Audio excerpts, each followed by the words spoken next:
Yo, what it is, what it Yo, be like. yo, Back with your boy Kabir, yo, Devin here on Locked and Loaded, man. Another episode. Let's go ahead and jump in though. So first up, I don't know if you heard about the whole Enes Kanter, Royce White declaring for the WNBA draft. I didn't even know who that is. I didn't even know who that was. Who? Enes Kanter? I wasn't keeping up with him. Okay. So Enes Kanter, he's been in the league he was in the league for almost 11 years. He had a pretty good tenure. He played with the Thunder, the Knicks, the Jazz, the Blazers, the Celtics. He was actually the number 3 overall pick. Like, where have you been? you don't know about Enes Kanter? No, I only watch basketball mostly during like playoffs. I don't really keep up with like the preseason or the drafts or any of that stuff. Okay. So as far as Enes Kanter goes, he was actually a pretty decent journeyman in the league. Like I said, he played for 11 seasons. He averaged about 11.2 points per game. I think like 7 rebounds per game. He was like a 54% field goal percentage. So he was a decent player. You know, he was pretty decent in the playoffs. You know, I don't think he has a ring or anything, but you know, he helped a couple of franchises. Now Royce White, he really didn't have much of a career in the league. Most of his career was like overseas. I think he played for I don't know. He played for some overseas team and actually did pretty good. I think he won a championship and I think like an MVP or something like that. Or he played for London. Yeah, he played for London. Helped him win like a little championship. So he's a decent player. He just really didn't get too much love in the NBA. But basically, they both declared for the next WNBA draft. So I just wanted to get your thoughts on that, as far as just men declaring for the WNBA, or not even just men, because you know what they're kind of doing. Wait. Did you say men? Yeah, declaring for the W? Yeah, bro. Where have you been? That's the whole question. Enes Kanter, Freedom, and Royce White declared for the WNBA draft. And so this has kind of been a big topic as far as like transgender people in women's sports. So I just kind of want to get your take on that. Whoa, they have crossed the line, dude. I can't believe niggas is doing that. I didn't even know that was legal. So you don't think that transgender people should be allowed to play with biological women in the WNBA? I don't think that's biologically fair. I don't think that's biologically fair. So you think that transgender people have a unfair biological advantage when playing in women's sports? For sure. I would definitely say they have an advantage. Right. Hey, why don't we just let regular men play if that's the case? I'm not really seeing the difference. Okay, that's fair. That's fair. Yeah, so I agree. I think that it's completely unfair for a person who was born with male genetics shouldn't be able to play with women. It's a clear advantage, right? Just the muscular structure, everything is I don't understand what we're talking about here. It shouldn't even be a issue, right? It shouldn't even be like a question. But I think like, so I know with Enes Kanter, he's kind of like I know from his home country, I think he was like banned from his home country for his views and stuff like that. So he's kind of like an activist type person. So I think he's doing this kind of to make a statement based on the laws, the bylaws of the WNBA. Royce White, I don't know what his, I don't know much about him. But as far as Enes Kanter, I'm pretty sure he's just doing it to make a statement. But yeah. Unbelievable. Anything to get paid nowadays. I get it. I'm not even I'm a hustler too, but I just call the border patrol because there's certain lines I just will not cross. That's fair.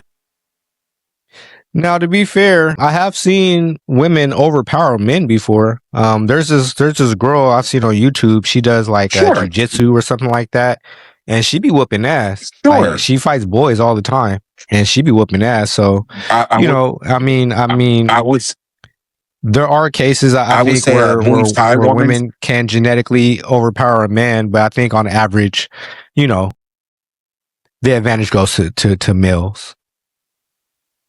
Right. For sure. For sure.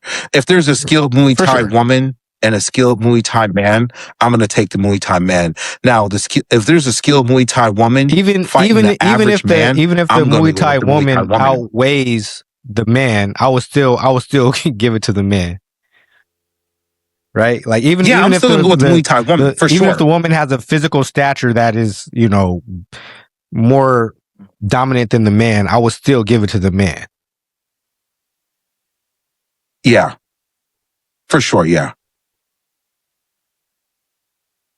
For sure. Now, to be fair, right, I'm gonna let this little secret out the bag. When I was coming up, learning my game, playing ball and shit, there was this white girl I used to play 1-on-1 against all the time, and she beat me every time we played.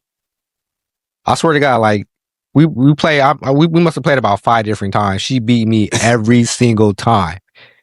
All right. So, I mean, now she wouldn't get me. No, she wouldn't get, I was like 11 years old then. She was maybe like 12, 13. She was bigger than me. You know what I mean? So she used to just back me down and shit, and she just kind of overpowered me. But now I would get her, now that I've grown into myself or something like that. But I'm just saying it's possible for women to best a man sometimes. I'm not just going to say that, women have no chance against a man, but for the most part. What's that one boxer? Clarissa Shields? Yeah. What about her? She can beat up the average man. She could thump. Period. I mean, if I had to see her 1-on-1, I wouldn't want nobody else around to see the outcome, basically, Yeah, she especially if you're just throwing hands and not going to the ground. She can throw them hands. Yeah, she can throw hands, yeah. Yeah, I gave it to her. She can. Yeah. That's the average person though. Like, but someone I would feel like even her going up against maybe say an amateur male boxer, do you think that she has a chance?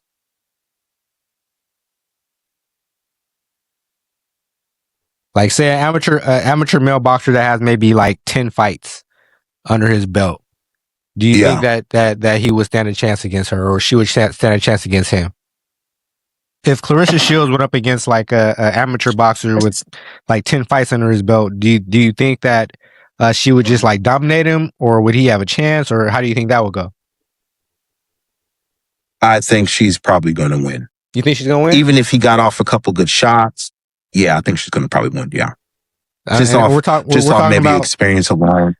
We're talking about a male boxer that's about her height and weight, of course. Her height and weight. And how many fights he has? You said 10? About 10 fights. Yeah, he might be. Yeah, it might be close. That's fair. Even if she loses, she's gonna let you know she was there. That's fair. Even if he gets the best of her, she's gonna be a problem. She's still gonna put up with that fight. Right. Yeah, she's gonna be a problem. For sure. Yeah. You're not just gonna do it to dog walk her. No. I agree. Just based off of like her technical skill, you know what I mean? Like she's a very talented boxer. So yeah, I can see that. Now granted, she's never been used of, in theory, dealing with that kind of force from a man. In theory, she's used to women hitting her. Right, that kind of power. So that's where she might have a problem if she gets hit too many times. That's my point. Yeah. But if she could stay away from the power swings and like not get caught with a uppercut or a cross, she might survive. That's fair. Okay. Yeah, I could see that. Mm-hmm. especially if her cardio is better than his, for sure. Yeah, she's just got to worry about those first power punches. Mm-hmm. Mm-hmm. But if I had to pick, I think it'll be a close battle. But I think maybe the guy might get her just of just power alone. But she's gonna put up a fight. I'm gonna give it to, in this scenario, I'll give it to Clarissa, based off of experience. I think that means a lot. Me too. You know. But if she gets hit with too many power blows, I think that's gonna do it though. If she gets hit too many times. Yeah, absolutely. So I mean, the objective in boxing is to not get hit. So she's gonna try her best to not get hit, right? Yeah, for sure. Yeah. Well, like power shots. For sure. So I don't know if you heard about the Jaylen Brown situation, as far as like NBA executives, and I think it was an NBA executive and a scout was quoted saying that like Jaylen Brown has a disease because he always thinks he's the smartest person in the room. Have you heard about that? They're calling him a narcissist. Nah. I guess you could say that. I feel like everybody has narcissistic tendencies to a certain degree. Like we're all like self-absorbed to a certain degree, you know? Yeah, for sure. Nah, but I think it has to do with his his disposition, his demeanor. But I mean, to be fair, right? Jaylen Brown was the top of his class in high school, right? He was offered a NASA internship. Yeah. He took a master's class his first semester at Berkeley. He's like the youngest person ever to do a lecture at Harvard. Like, I think if he does think he's the smartest person in the room, he deserves to think that, right? He deserves it. Do you think he deserves it for sure? What do you think his role is going to be in Philadelphia? Since you got Tyrese Maxey that's already there, you got Joel Embiid, who's of course going to be your first option. Now you got LeBron, who, you know, what's LeBron's option going to be? Is he going to be the third option? Is he going to be the fourth option? Probably like the third or fourth option. But for sure, do you think so? That was kind of an issue in LA where he didn't really want to be the third option, even though when he became the third option, the Lakers did a lot better. He just, you know, I don't think he's ready to be that third option yet. I think in his mind and his soul, he still wants to be at least the first or second option. Nah, brother, this is nah. He's the third at best, and that's great. For sure. He's out there with all those young niggas, dude. For sure. Not the first option. Not fast enough to be the first option. So who would have to give up their option, right? Because you're talking about Joel Embiid, Tyrese Maxey, and Jaylen Brown. So who would have to like move over for LeBron to be that third option? Ooh, I don't know, because that one young nigga who VJ Edgecombe? Isn't he the first option? Yeah. Or Tyrese Maxey. Tyrese Maxey, yeah. No. The right now the first option is Joel Embiid. It's his team, and then Tyrese Maxey would be the next option. But with Jaylen Brown coming, Jaylen Brown is a more decorated player, right? He's already won an NBA championship. Yeah. He led the Celtics to a winning season last year when nobody thought that he would. You know, it's just gonna be tough, man. People think that Philadelphia is about to come in and just wreck shop, but I think they have a lot of just personnel issues they have to work out. Yeah, egos that they have to tame and all that. It would work. It would work best if LeBron came in and understood that he should be at least the third or fourth option. If he doesn't come in understanding that, then it's going to be a problem. For sure. Joel Embiid is always hurt, though. That guy doesn't even play full seasons anymore, like ever. Has he ever played a full season? I don't think he's ever played a full season. Ever. No, for sure. With that being said, he's still constantly in the MVP race. he's still one of the top fucking players in the league. Fair enough. I can go with that. Like when he is there, he makes a difference. When you say top player too, I'm assuming too that he's also top 10 in jersey sales too. That I can't say. That's fair. Because like you can be a top player, but popularity is what would drive the jersey sales. I don't know how popular Joel Embiid is, as a player. Outside of Philadelphia. Outside of Philadelphia. Fair. He's always hurt. He is always hurt. But not only that, like the media doesn't cover him like they do, like say a Zion Williamson or an Anthony Edwards or even a John Morant. Yeah. You know what I mean? He doesn't get that same kind of coverage to become that popular superstar like those other players. Yeah. Yeah. And part of that could be because he's always hurt. That could be part of it. And he's always hurt. He's always hurt, true. And this is a young man's league. This is a young nigga's league for sure. Sure. I mean, most things is a young man's game. Yeah. Especially when you're talking about athletics, Yeah, for sure. Physical output. It's gonna favor youth. It's gonna favor youth, of course. Gonna favor you for sure. For sure. So do you think the Knicks have an opportunity to repeat? Now that because there's a lot of teams on the East Coast that have made some moves. They basically swept the Spurs. They won one game, I think. They won one.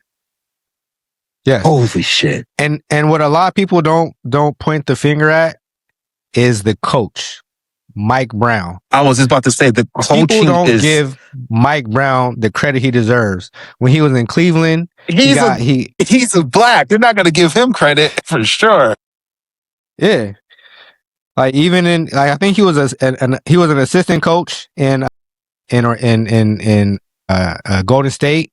When Steve Kerr went down, Mike Brown stepped up and nothing changed. The Warriors still kept winning. You know what I mean? Like Mike Brown is a very underrated coach in the league. Where's his flowers? Where's his holiday? That he's went to, there's a winning record. He's gone there and they've instantly started winning, and then they fire him. I don't get it. He took Cleveland to the fucking finals, and then they fired him. I don't get it. They do your boy dirty as hell. He was winning and got fired for sure. He's winning. He gets fired. I don't get it. He's probably gonna get fired from the Knicks. He just won them a championship. I bet you if not next year, the year after that, they're gonna let the nigga go. It's like, bro, for sure. What can he do? Yeah.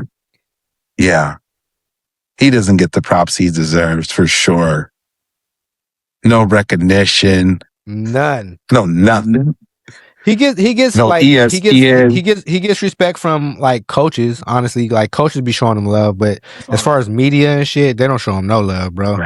As far as front offices and shit, they don't show him no love. Nah. He gets no love. It's not right either. It's not. It's not right. What can you do? Mm-hmm. Maybe get some black owners. How many black owners are in the NBA? Owners, yeah. Like maybe a half of one. I don't think there's not one. Are you joking? Isn't Jay-Z isn't Jay-Z a partial owner of the Nets?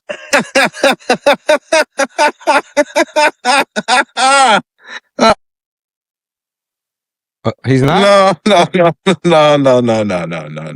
I thought he was. Nah, that was some kind of marketing he was doing or something like that. Nah.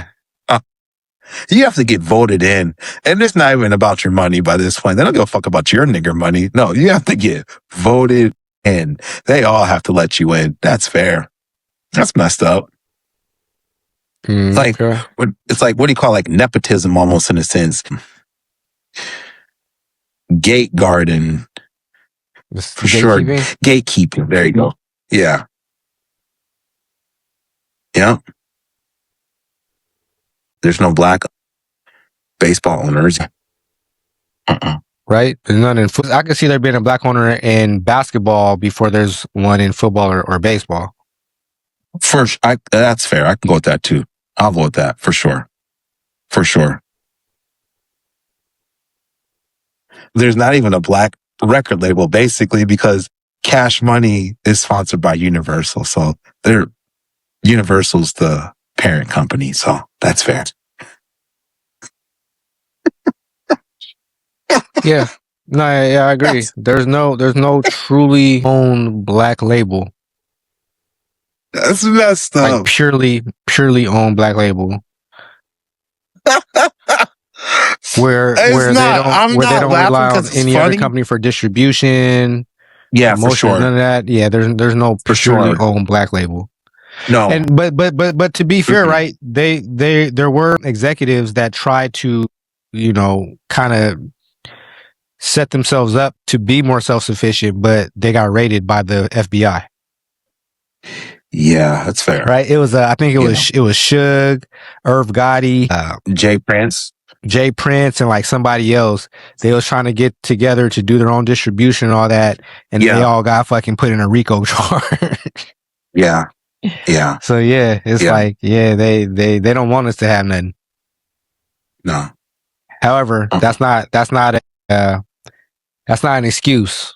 We just have to figure it out. We gotta figure out a way to overcome. Yeah. Yeah. We have to be more clandestine if we have to or whatever. But we have to figure out a way to overcome. Yeah, for sure. For sure. I want to ask you, have you ever heard of the rumor or the theory that Abraham Lincoln was actually black?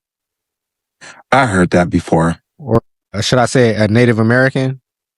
I can go with that because even when you look at some of the pictures, right?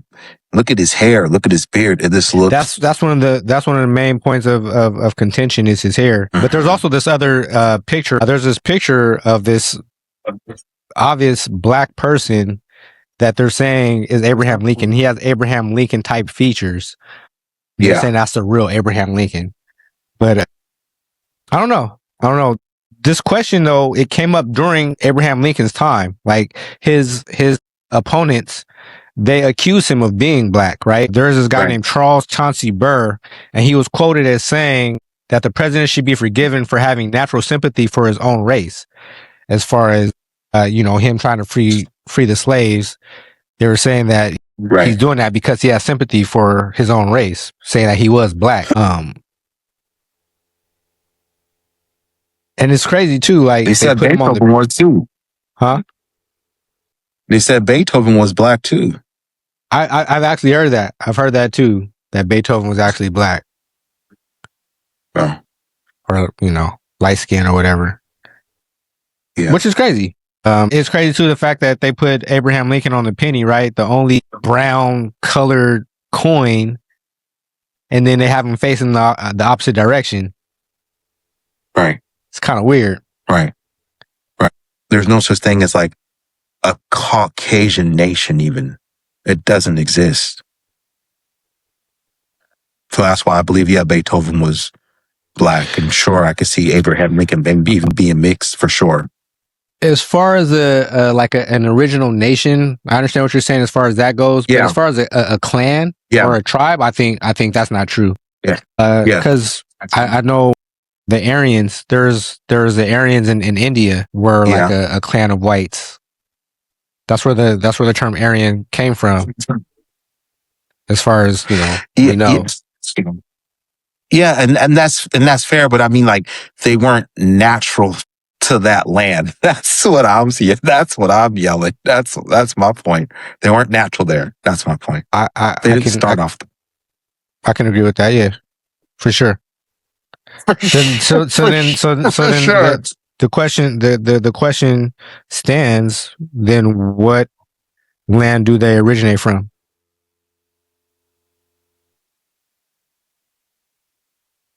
Asia? No. Caucasus Mountains? No. Okay. That's their starting. The Caucasus Mountains is their starting point for sure. Yeah, for sure. For sure. That's why they're called Caucasian, for sure, from the Caucasus Mountains, for sure. Not from Rome. No. Not from England. Never. France, that's the Moors' land. Spain, that's the Moor. The list goes on. England. Greece. Germany was ran by the Grimaldis. Greece, for sure. Right. They didn't even have language. We gave them the alphabet. When I say we, I'm talking about the Kemites, the Nile Valley people, or the Cushites. Egypt, that's fair. Blacks, that's fair. Mm-hmm. They studied. That's what I mean by no, like there's no such thing as like a nation. They never built any civilization. No, not one. They destroyed them. With biological warfare, chemical warfare, disease, violence, and the list goes on. Yeah, all throughout history. Yeah. Those castles were already erected. They just came and killed the ancients and lived in there and painted over the pictures. Yeah. That's possible. I agree with that. That's why I had asked you about the World Fair back in like the 1920s that they had where Tesla was doing all the electricity. They did kind of the same thing there. Yeah. They took all those buildings and those edifices that were already erected and pretended like they did it. Right. And showed it off to the world. And then they destroyed it afterwards. Right. So that there can be no proof. Right. Right. I never believed in any of the hype. After don't believe the hype. Okay. Yeah, don't believe the hype. For sure. For sure, brother.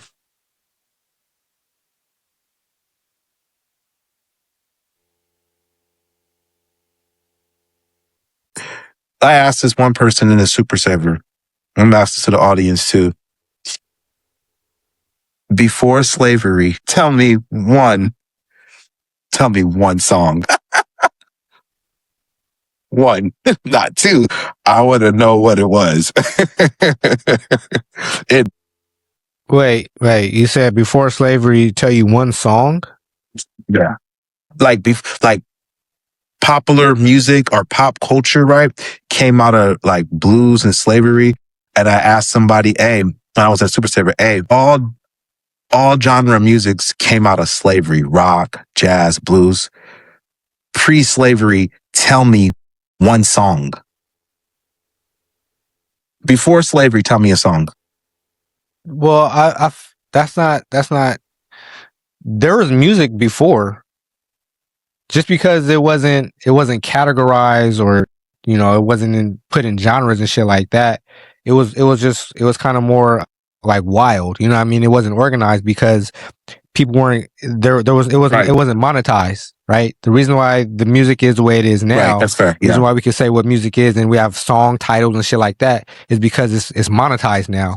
Back then, it was just an expression of the soul. So they didn't, they didn't record it like that. They didn't dictate shit like that. Right. So I believe that there was music before slavery and all that shit. It's just it was different than it is now. They didn't think to categorize it or to record it and shit like that. It was just an expression of the soul at the time. Not only that, I think it also has like ritualistic spiritual properties as well. Yeah, for sure. Yeah. And if there was lyrics before slavery, and I'm not gonna say I doubt it because that would be ignorant, right? I'm sure there was, but it definitely wasn't in song format of 16 bars, what we know today as. That's fair. Maybe not. Yeah, honestly, I think it was possibly. It just wasn't measured in that scene. I think the whole 16 bars and shit, all that stuff came naturally. right? It was a natural progression as we started to kind of study music and become more scientific. I think it was natural. I don't think we made the whole 16 bar. I think we kind of just discovered, oh well, we're singing in like a 16 bar frame, and then they just put it like that. So I think it was that they were doing it like that. It wasn't recorded as such. You know what I mean? It wasn't written down as a science. That's fair. It was still being done. That's fair. But like we said, we don't know. We weren't. I'm even going to go as far as to say, if it wasn't for us being enslaved, there'd be no music. There'd be no jazz. Rap's the newest genre. I disagree with that. Okay, let me rephrase it. Not all music is about pain. No. A lot of contemporary pop culture music came out of the genre of slavery. Blues, ragtime, jazz, rock.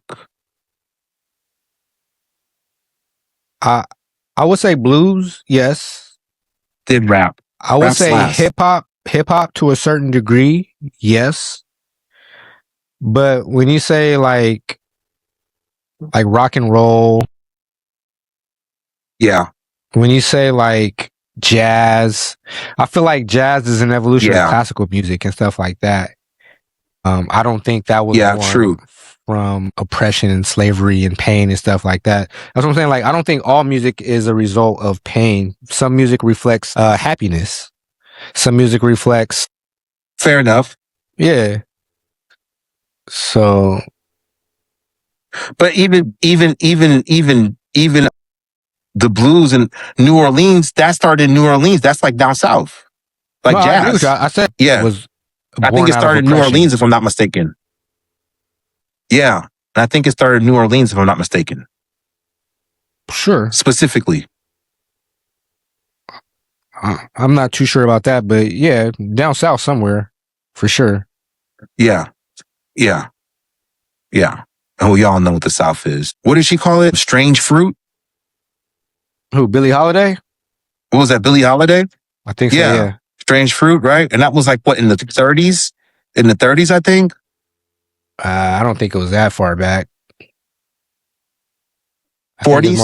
I think it was more like 50s, 40s, 50s. Okay.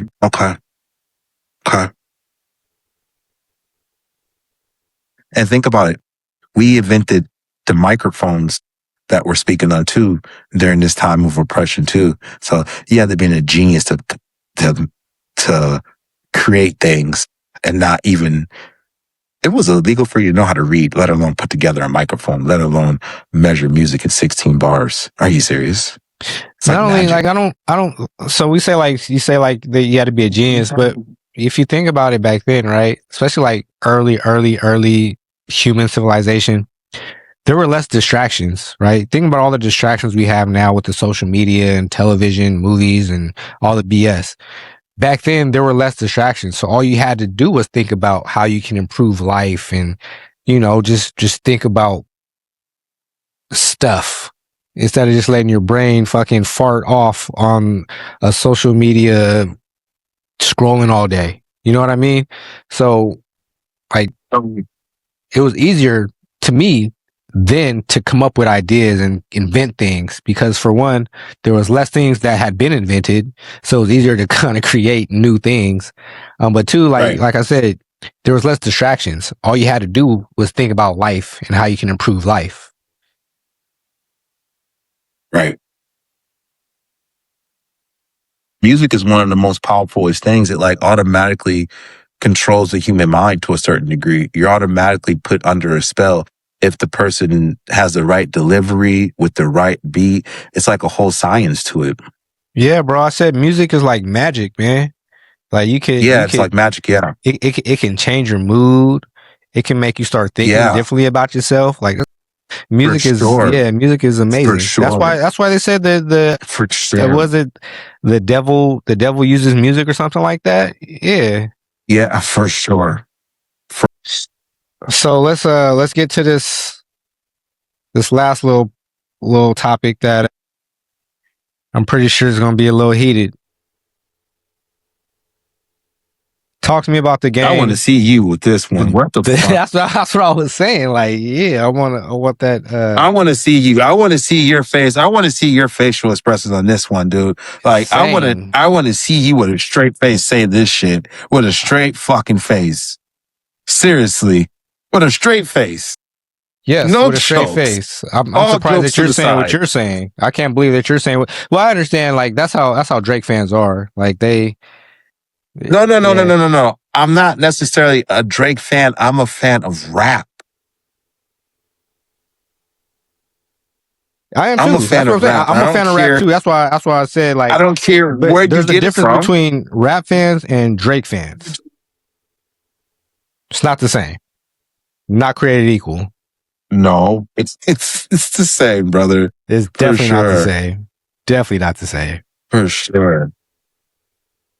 These are grown men. These are grown 40-year-old. These are senior citizen men rapping about going to a park and taking it over. That's a kid's park. This has to stop, Devin. I'm sorry. Go ahead and speak your mind on this new game album, the Documentary 3. I thought it at best was okay. Is his best work? Absolutely not. No way. I thought it was decent at best. I thought he was giving me. What about it was the same? I just thought he was giving me the same stories of LA. Like, I get it. You're alpha. You're tough. You're with the Bloods. You guys kill. I got it. But okay, that's my point, though, right? But so what you're saying about the game, right, is basically he hasn't matured at all. Same content, same shit. And that's the whole argument I have with Drake. But you don't have the same argument for Drake.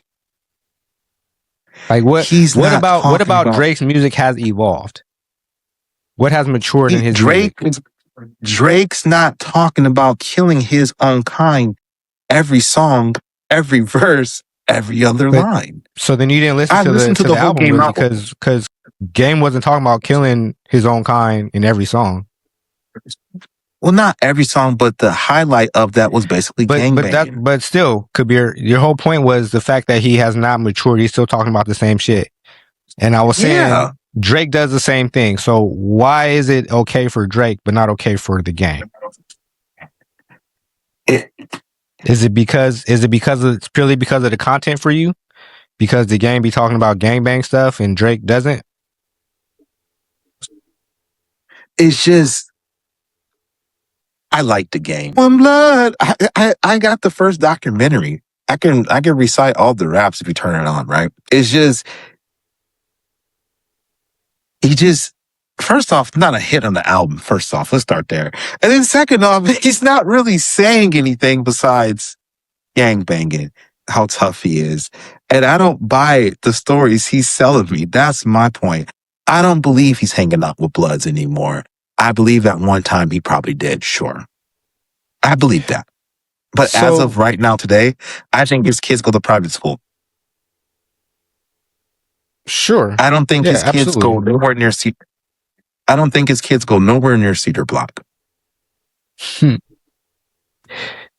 Maybe not. So I'm with you as far as like, so when it comes to sonically, speaking sonically, I think that the Documentary 3 was a pretty dope album. I think it was a nice album. I like some of his concepts and some of his songs. Sticks. I like the concept of Sticks. It was a little different. Kind of like he was just talking to the little homie or something like that. Yeah. I agree with you as far as like, I'm not a Game fan in the sense that I think that some of his raps are capped. I feel like he tries too hard to sell that blood shit. I think he, like, some of his antics outside of the music has made him look kind of goofy and shit like that. So when he raps about it, it seems even more goofy. So I agree with you on that point, right? Yeah.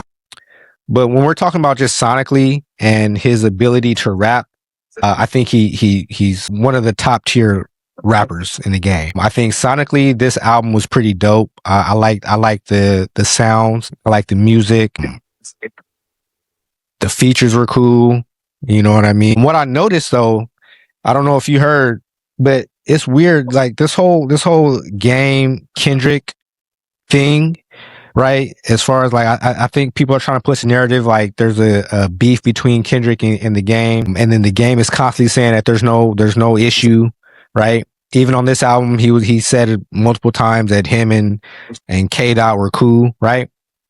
But it seems like he also throws some jabs at him, right? Because he referred to the boogeyman in multiple songs. In one song, he said he raised the boogeyman, I think, something like that, and he's the boogie monster, some shit like that.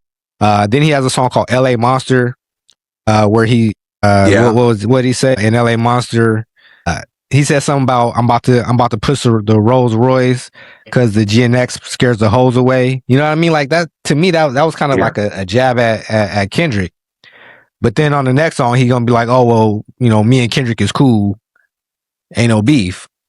So it's just kind of weird, their whole little dynamic right now. But I think that would be a really dope, like friendly sparring match between Kendrick Lamar and the game, because I think that they're both very talented lyricists. And they just had kind of different approaches. I think Kendrick is more cerebral, whereas the game is more kind of like militant, you know, just kind of straightforward on some Pac shit. Whereas Kendrick is a little more diabolical, kind of more cunning and strategic. Game doesn't want any problems with K Dot. Come on, that's not even a fair challenge for K Dot. Come on, why not? That's a walking number. That's got. Come on. Yeah, I don't think you're respecting the game's pen like that, bro. The game is very talented. I'm from the West Coast. I love the game, but I'm talking about music and I'm talking about lyrics. I'm gonna have to go with K Dot in that one. I'm talking about music and lyrics too. So I think when it comes to the game, you said it best. His imagery sometimes overrides the talent. Yeah, that's my point. That's my point. I think it's the auxiliary shit that comes with the game is what makes you kind of feel like he's not at that level. He's trying to sell me this. Your blood. Okay, you're tough. You're one of the toughest in LA. I got that.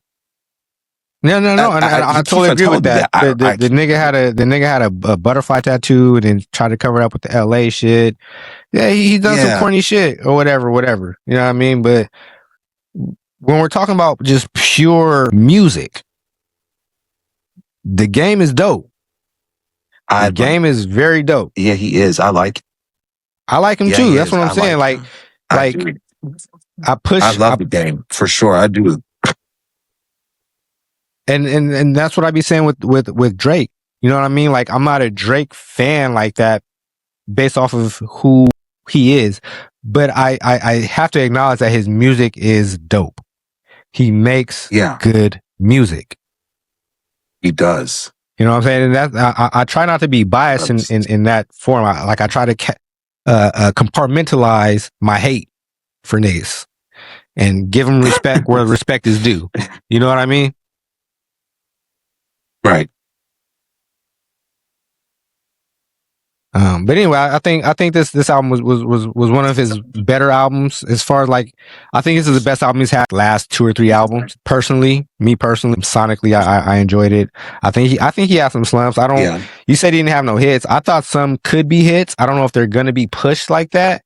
But I feel like some of these songs, if the game was in his prime, still with G Unit or something like that, they would be pushed and they would become hits. You know what I mean? Like just because like people don't get that songs become hits because of the machine, not necessarily because of how good they are, but because of how much they get pushed, how much the AR has it in with radio stations and be able to push it out like that. Fair. Right. So the promotion and distribution matters. Right now the game isn't a priority on whatever. I don't even know what label he's on now, but he's not a priority. So they're not going to push his shit like that. No. When you hear In the Club, no matter what year it is, when you first hear, you know it's a hit from the introduction of the beat. You just know this is a hit. Right. DJ Quick, Safe and Sound, sonically, that's still like one of the top 5 rap albums of all times.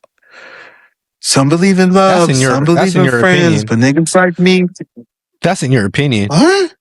That's in your opinion. I agree. Like I'm a DJ Quick fan, but what I'm saying is critically, that's not considered one of the top 5 albums. That's all your opinion. No, I was saying DJ Quick is like top 5, like just like rappers, producers in general. That's like what I'm saying. That's your opinion. If you were to do a poll on the average hip hop listener, DJ Quick wouldn't be in the top 5. Now for production? Not even for production. For me, this has gotta stop. This is Kabir. Come on now. Kabir, are you listening to me though? What I'm saying is I agree with you. I agree. I think he is. But on the average hip hop listeners list, I don't think so. I don't think DJ Quick is in the average hip hop listener's mind. They don't understand how much DJ Quick has done for the game. Not the average hip hop listener. Now, us being West Coast bound and us having like a love for DJ Quick and Death Row and all that, we know a little bit more about DJ Quick's work, about his resume. But I feel like the average hip hop listener is not going to have DJ Quick in the top 5 producer or rapper. I don't. Okay, maybe not rapper. Fine. Let me rephrase that. Top 5 even producer. No? Like you, I feel like they'll say Pharrell, Dr. Dre, Swizz Beatz, even Jay Dilla. Like there's so many other Scott Storch. That's 5 right there. Who Timbaland? You know what? They'll put them there before DJ Quick. You know what? That's what I'm saying. Dr. I agree Dre, with you. I think DJ Quick is a top producer. Dr. Dre doesn't get the credit he deserves. But as far as overall hip hop Pharrell listeners, I don't think that they would give him that love. Okay. Pharrell, okay. Pharrell had a lot of big records, and a lot of commercial records, a lot of commercial records. Exactly. I'll go with that. Scott Storch. But even DJ Quick did that he didn't get the recognition for. That's my point. That's fair. I'll give you Pharrell. I'll give you even maybe Tim. I'll go Tim. You know what? Timberland too, just out of because Timberland for sure, bro. Dr. Dre. Timberland for sure. Okay. Swizz Beatz. He's still top 5. That's where we gotta maybe, I don't know. That's fair. Everybody else you said, okay. Dr. Dre. Okay. If not Swizz Beatz. Puffy. Jermaine Dupri. Nah.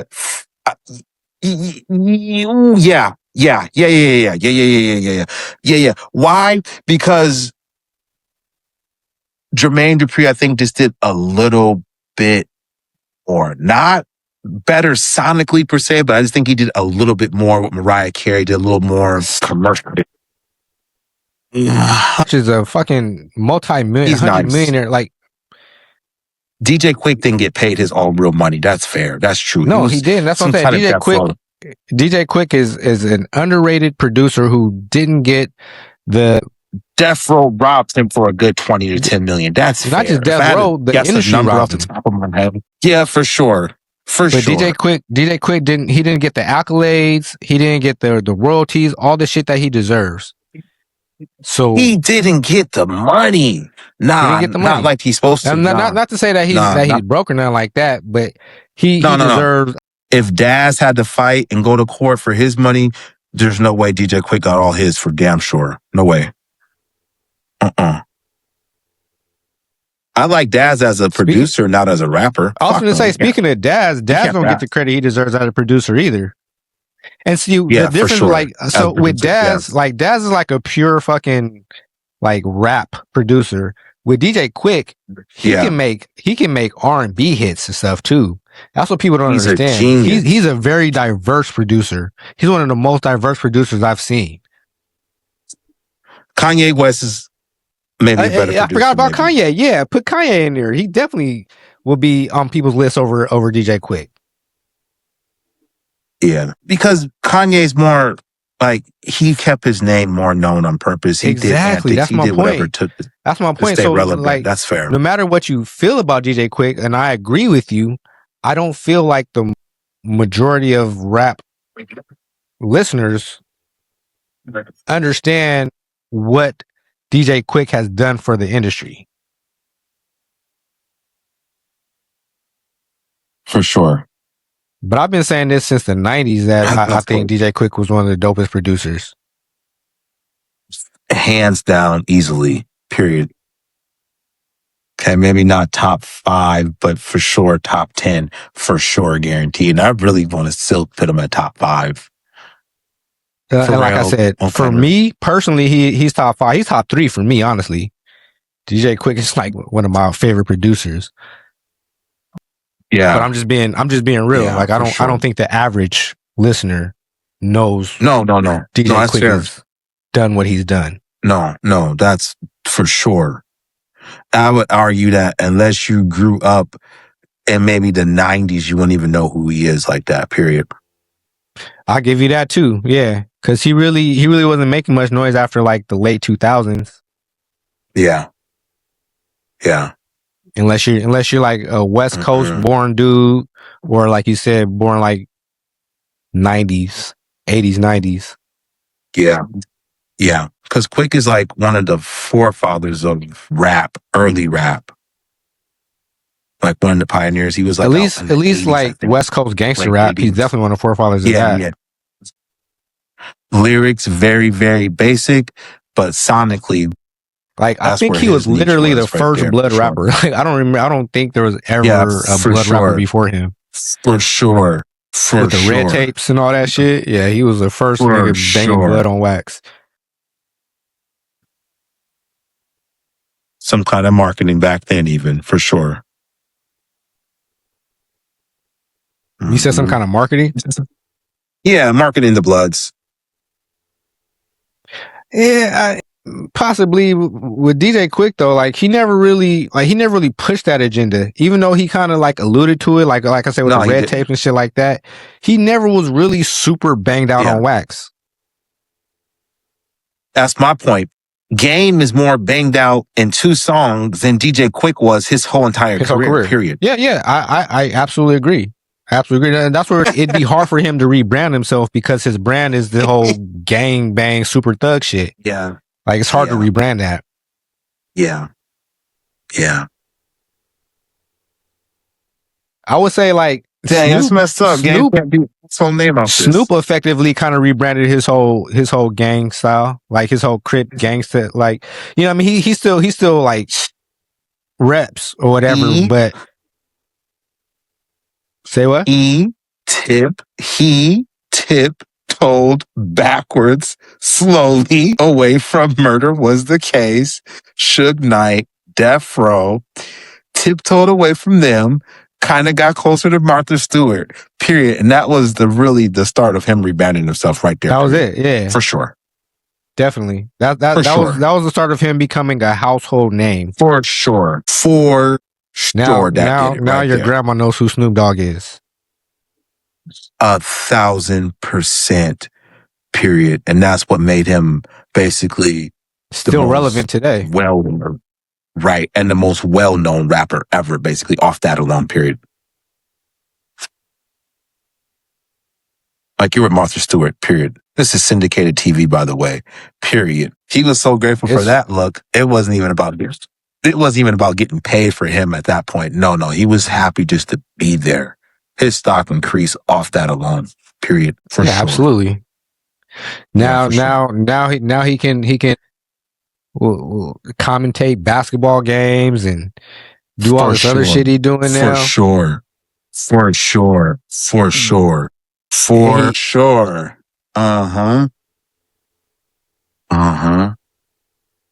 And what is he marketing? What is he selling? Right. He sells it's not really music anymore he's marketing and selling. He's Skechers. He's selling shoes. He sells all kind of shit now. Snoop he's a brand. He has all kind of endorsements that he sells. And now he got his own wine and shit, which I'm not a big fan of. I feel like him and Pac weren't on good terms, when Pac passed. So the fact that he be trying to like capitalize on some of Pac's images and likeness, I think it's kind of fucked up. But yeah. In what ways? How so? So there's different things he's done. Like when he was he did a concert, he did this one thing where he had Pac, I think in like hologram form or something like that, come on stage. He's selling wine. I think it's called Two of America's Most Wanted with him and Pac on the label. Yeah. I have a problem with it is because he doesn't have anything good to say about Pac. I don't know if you notice whenever he does interviews, but he always like throws Pac under the bus. You know what I mean? He always has like some kind of slick jab that he throws at Pac, and she tries to diminish Pac's fucking legacy. His legacy. You know what I mean? Throw him under the bus a lot of times. So now you're gonna try to profit off of the nigga. If y'all not cool, then don't be cool. Don't try to profit off of the nigga. You know what I mean? That's what I don't like. He's not trying. That's exactly what he's doing. That's exactly what he's doing. Right. So. Oh. I didn't know he was selling the wine with Tupac on it. I didn't even know you could. Wow, unbelievable. Yeah. I seen at the grocery store. Wow. I think it's called Two of America's Most Wanted or something like that. And it has him and Pac on the little label. Unbelievable. Wow. Unbelievable. Because you don't even own your likeliness after you die when you sign those contracts. Holy shit. Nah, you don't. Which is You're crazy. Still making money from the trading. Especially when you sign them 360 deals. Those are the worst. I would never do a 360 deal. Even from the grave, he's still making money. Hell yeah. Unbelievable. If Pac dropped the album today, it would still at least go gold. like in the first week, it would go gold. Yeah, because he died off with people wanting to hear what he had to say next. Period. He had not put the hits to the side, put the charm, charismatic ways, put the well-spokenness, all of that to the side. He had a way of rapping to keep the listener engaged the whole way through, period. Well, because he spoke to the average person's situation. Like, you can relate to pretty much everything he rapped about because you going through it. You feel what he's talking about. I've never heard like a weak Tupac verse ever. Like ever. Like I wouldn't say a weak Tupac verse, but I've heard some subpar Tupac verses. Okay. And I'm the biggest Tupac fan, but just being legit, I've heard some subpar Tupac verses. Because look, Pac honestly didn't care about being the best rapper. He was just putting shit out because he had a message. You know what I mean? He was just trying to push shit out as much as he can. So sometimes he kind of doubted in, I think, every now and then, like maybe a verse or two. But for the most part, yeah, every verse that he laid was impactful, had meaning. Yeah. Now, Kabir, serious too. Kabir, you just spit a dope little few lines from Pac, right? Yeah, for sure. Would you not say that what you just said was lyrical? Not even 100%, 1000%. Right, but then me and you have had the conversation where you said that Pac really wasn't that lyrical, and I totally disagreed. No. I said compared to like maybe like Biggie Smalls lyrics, like lyrical. Like Biggie doesn't have a message per se, but as far as technicality, sonically, to the beat, yeah, hands down, he's the best. Technically. The best? Technically. definitely not. If we're going, definitely not the best. Technically, definitely not the best. Yeah, hell no. Delivery, I love Big. I love Big, but definitely not the best. Jesus, the notorious, just please us with your lyrical thesis. We just chillin', Nukem, top villain, pure living, me and Little C's, Don Trees, Malibu something. I can't remember the rest. This nigga is Milked Out Diablos. No, he's dope. He's dope. I definitely agree. Bitches be the silliest. The more I smoke, the smaller the Philly gets. From what you're saying, that to me, that doesn't make him the best. It was dope, but I've heard other deliveries that I think are better. I've heard I think Big L's right. I definitely agree. Big L is one of the ones that I was talking about. Big L, honestly, Brother Lynch. I think he has a dope ass delivery. You know what? I can go with that too. Yeah, for sure. Yeah. Like no matter what you think about his content, his actual lyrical ability is top tier. Yeah. Yeah, because I've listened to him more than once, so that means he's got my attention, even if I don't like the only song I ever really liked was "One More Pound to Smoke," and it's guaranteed to make a motherfucker choke. I got some bomb ass weed in my ride. I got it by my side. Down ass bitch by my side. That was like his best song ever. Hell no. Yeah, so many. So one of my favorite songs from Brother Lynch is called "Welcome to Your Own Death," and it starts out here as I bail through the woods of the South Side Terror Zone, 9mm chrome, kill alone, cause I trust no snitch. Like that's one of the best fucking opening lines to a song I've ever heard. Yeah, that's fair. Yeah, he can rap. I didn't say he couldn't. He just spooks me out sometimes. Nah, when I was in school, bro, like in junior high and shit, all the homies used to listen to him and they used to like say some of his lyrics. And he used to say shit like, you know, eating baby guts and all kind of weird shit. And I used to be like, yeah, why do y'all listen to that crazy shit? But then I actually heard the song and I was like, I get it. Like the delivery is just, it's impeccable, bro. Yeah. Yeah.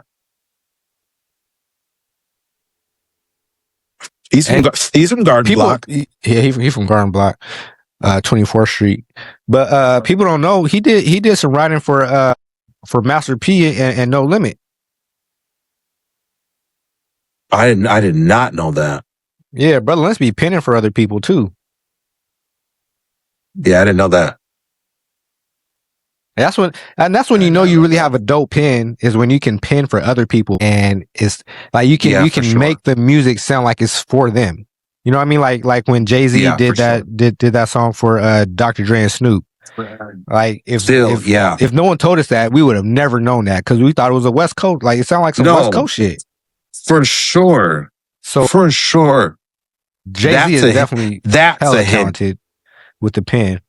That's a hit. Game needed one of those songs. That's what I mean. Say it again. Cross the world still. And the Lolo's girl still. Taking my time to perfect the beat. And I still got love for the streets. It's the DR. The DRE. He killed it. Yeah, he wrote that. That's crazy. Yeah. He killed it. The beat was hard. Game needs a hit, man. That's what I'm saying. He needs a still. Yeah. But okay, so I feel like after a certain time and after you've had so many hits, after a while, it's like you don't need a hit. Like for instance, like when Snoop makes music still, right? And sometimes it gets radio play. It's not a hit. It's never a hit, but it's Snoop. You know what I mean? So he could just make music and come out with shit and it'd be cool. So I feel like after a certain time, it don't have to be a hit. If you've already had multiple albums that have had multiple hits, you're a multi-platinum selling artist. Shit, after like 15 years, why do you need a hit? You know what I mean? Like, just make music. You don't need a hit. The hit is the thing that tours. So when Snoop tours, he's still touring. He's still touring Gin and Juice. He's singing the hits. And the game is still it's touring. So crazy mixed the game is still touring Dreams. The game is still touring Love It or Hate It. The game is still touring One Blood. That's what I'm saying. The game has multiple hits, bro, already. Right. That's what I'm saying. Snoop just had an album like last year. He just came out with a new album, right? I didn't know about it. Did you say that Snoop needed hits? Do I say Snoop needs it? Yeah, he needs hits. Everybody needs a hit for sure. Why does Snoop need a hit? Why does Snoop need a hit? Because it's the music industry. We don't care if you go to Pharrell. We don't care if you go to Mariah Carey. We don't care where you get it from. We don't care. True. It's the music industry, right? So I can understand that if he was a new artist coming out. He is an established artist, Snoop Dogg. He makes money 1,000 other places. He doesn't rely on music to prop him up, right? He doesn't rely on music to eat.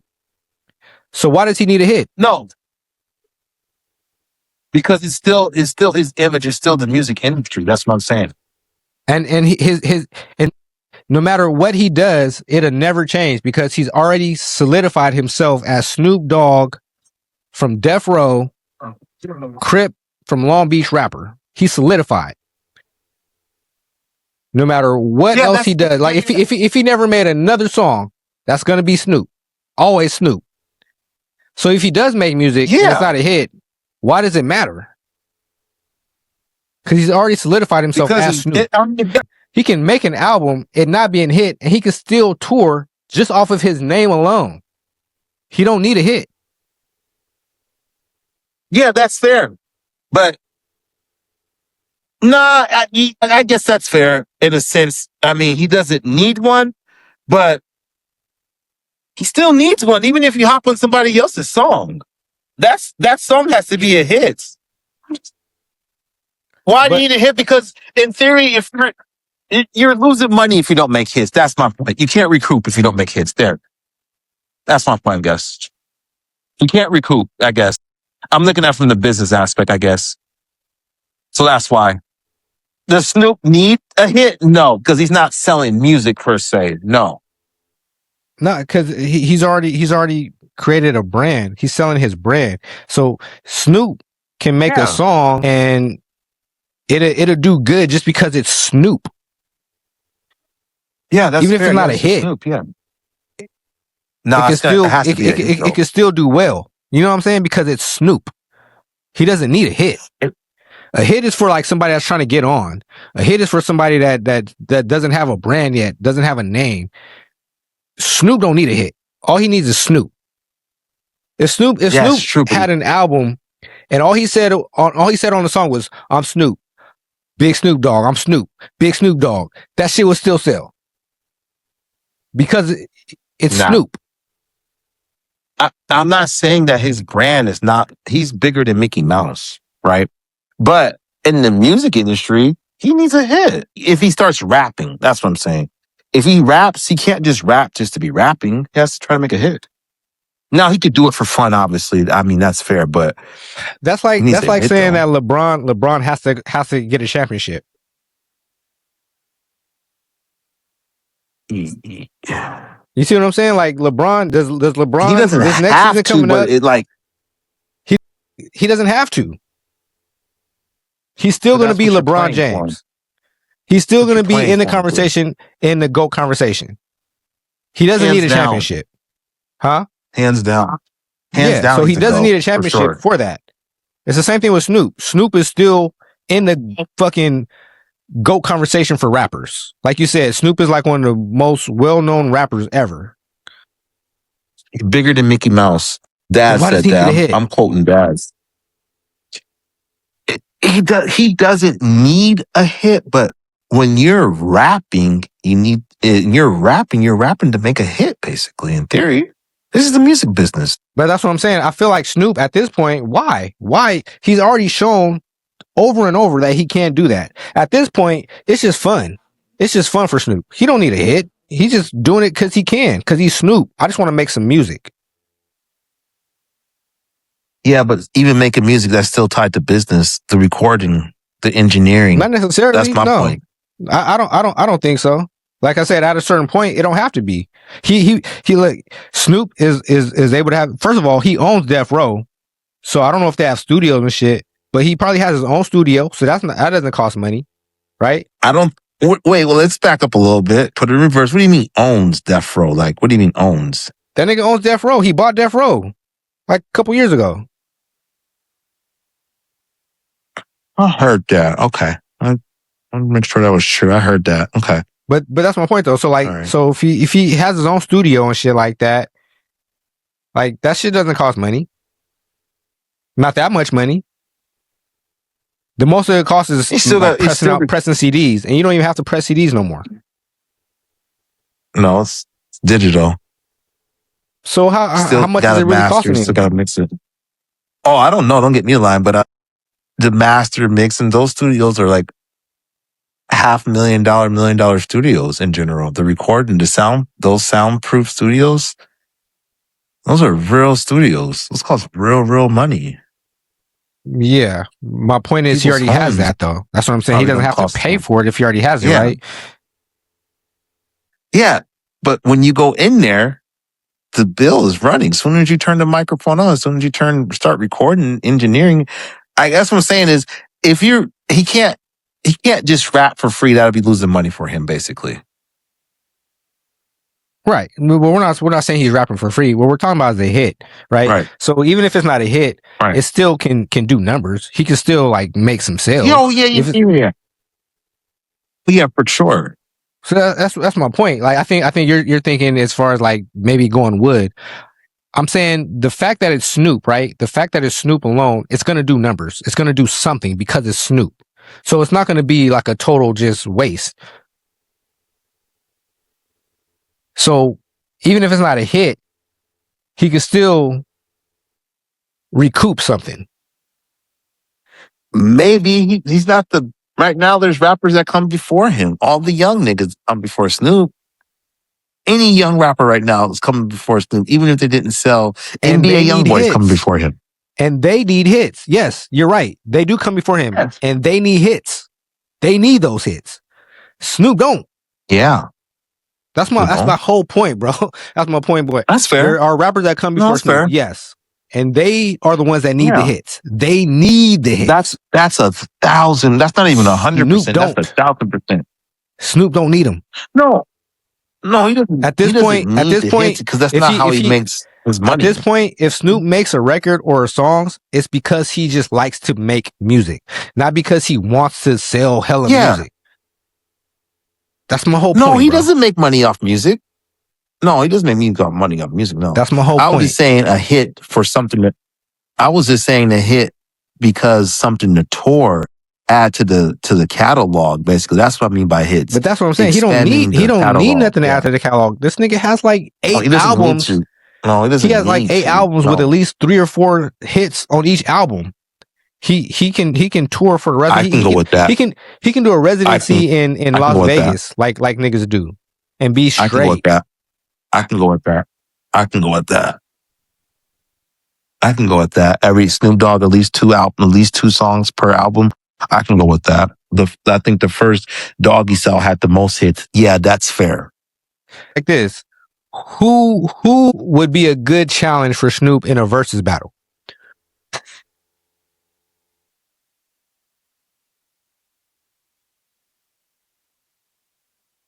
Like who has the resume that Snoop has that can compete with him in a versus battle?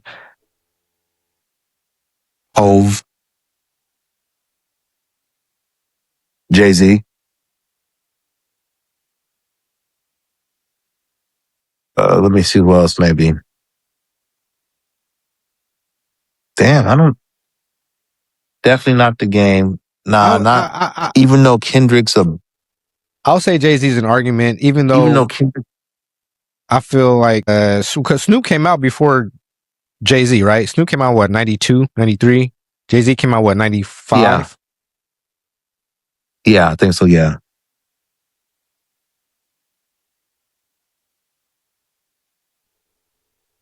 Versus? Okay, yeah, I'll say Jay-Z. He's had a tenure that can rival Snoop's.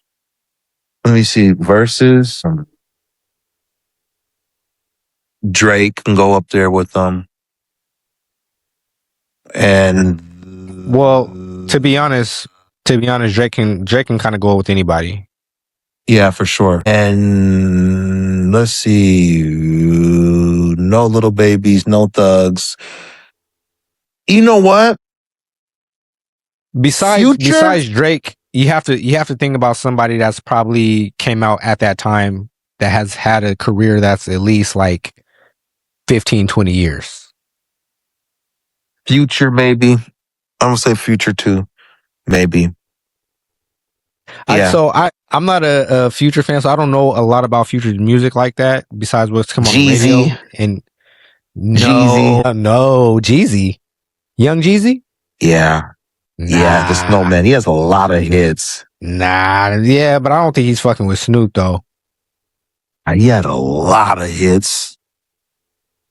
He had a lot of hits for sure. Yeah, he did, but I don't think he's fucking with Snoop though. Nah, Snoop's a better rapper. Not even a better rapper. I'm talking about his catalog. I don't think his catalog's fucking with Snoop's catalog. Ooh, that's close. That is real close. Who? Jeezy and the Snowman. Now, if we do 2 hours, Snoop is gonna win. But if we just do an hour, ooh, that's gonna be a dog fight. I'm gonna have to go maybe Young. I don't see it. Do 1 hour. We just do 1 hour, maybe. Yeah, I don't see it. I need a vacation. Yeah, Third Recession, Thug Motivation 101. Well, yeah, for sure. For sure. I'm going to the caterer to see if I can stack me up some paper. I need a vacation. Yeah, all his melodies, his hooks and shit. Yeah. Yeah. Yeah, nah, it's not. Who that? With Snoop though. Nah, the Snowman. His hooks are nice. They are. Yeah, but his music don't have the same cultural relevance as Snoop's does.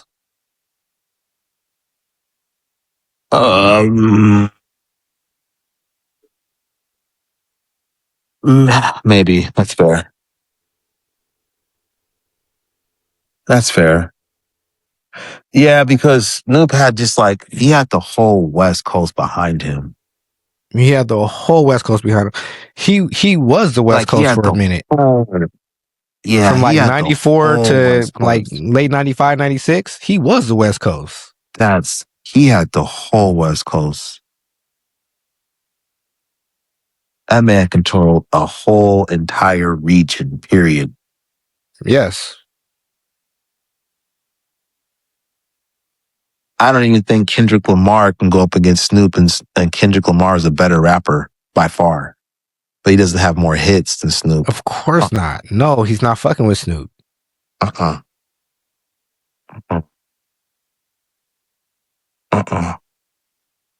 the only person that you said so far that I think has a argument is Jay-Z. Yeah, that's fair. Hove. Yeah. Yeah.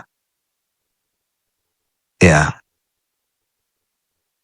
Like I honestly can't think of anyone else. Nah, I can't really either, to be honest. Not Lil Wayne, no. Because Lil Wayne has figured out, to be honest, how to sell music without hooks. I think without saying anything relevant, yeah.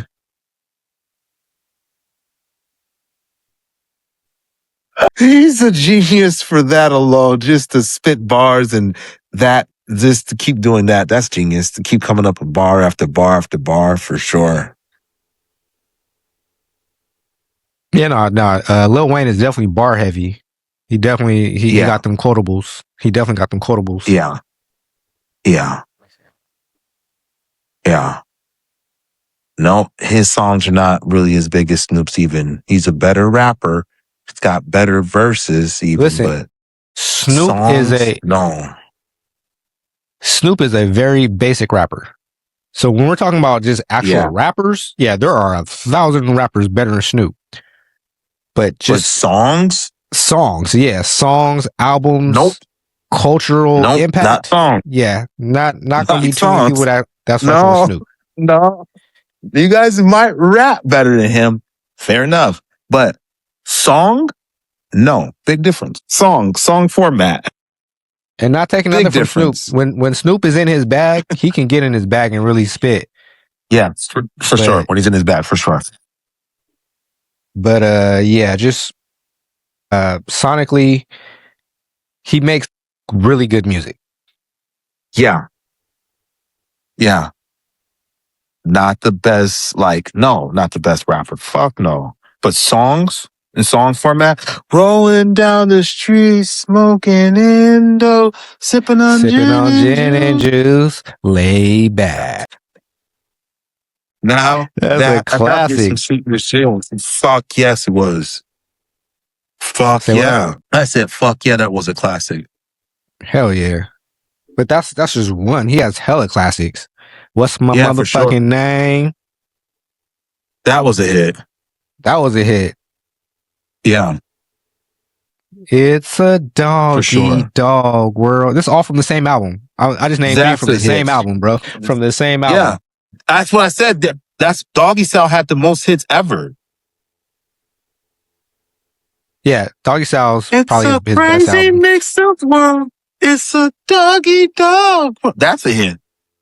But the albums he did on No Limit were dope. The Last Meal, that was a good album. The other one, the Top Dog one, I forgot the name of that one, but that was a good one. His Rhythm and Gangsta album, that was a classic. Yeah.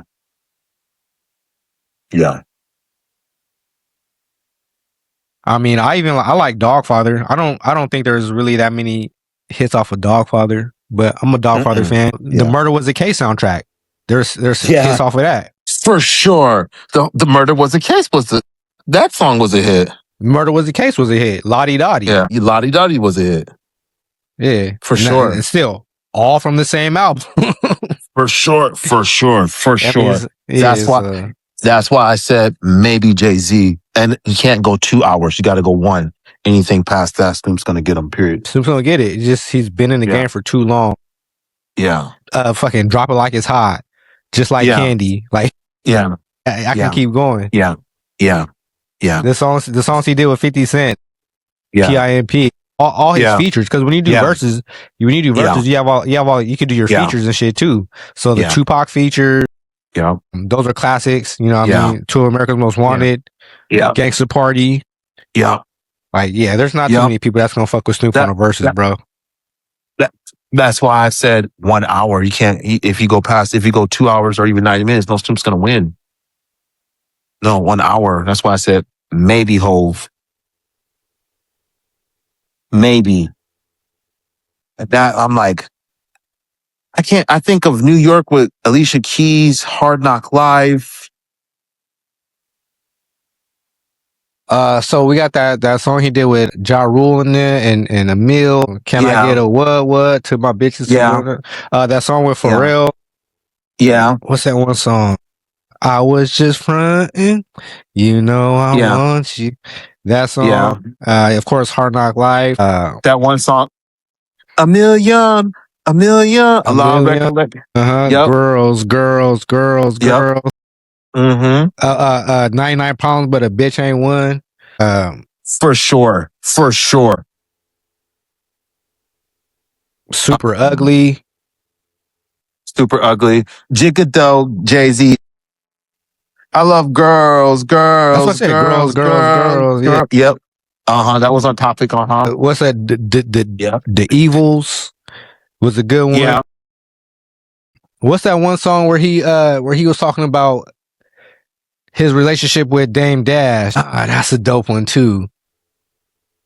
Cause what's it go? Oh, speaking of, you made me to make another me. Said you made hoe, make another hoe. I can't think of the. But you know that song go. I'm not even when he took the Tupac beat and him and Beyonce. Yeah. Me and my girlfriend, they made that You did it over me and my girlfriend. Yep, that was a hit. My girlfriend. The song he did with Biggie, that was a dope song. Put that on there. Yeah. Ooh, I think Snoop might got him. I think you're right, Devin. Yeah, I think you're right, brother. Can't nobody fuck with Snoop. I don't think there's anybody can fuck with Snoop in the Verzuz. I think you're right, brother. I would say Tupac. Yeah. Yeah, I can see that, definitely. Only if you cut off like their timelines, like Snoop's 5 years and Tupac's 5 years, or the duration of Tupac's life. I think Pac could stand his own even without the cutoff.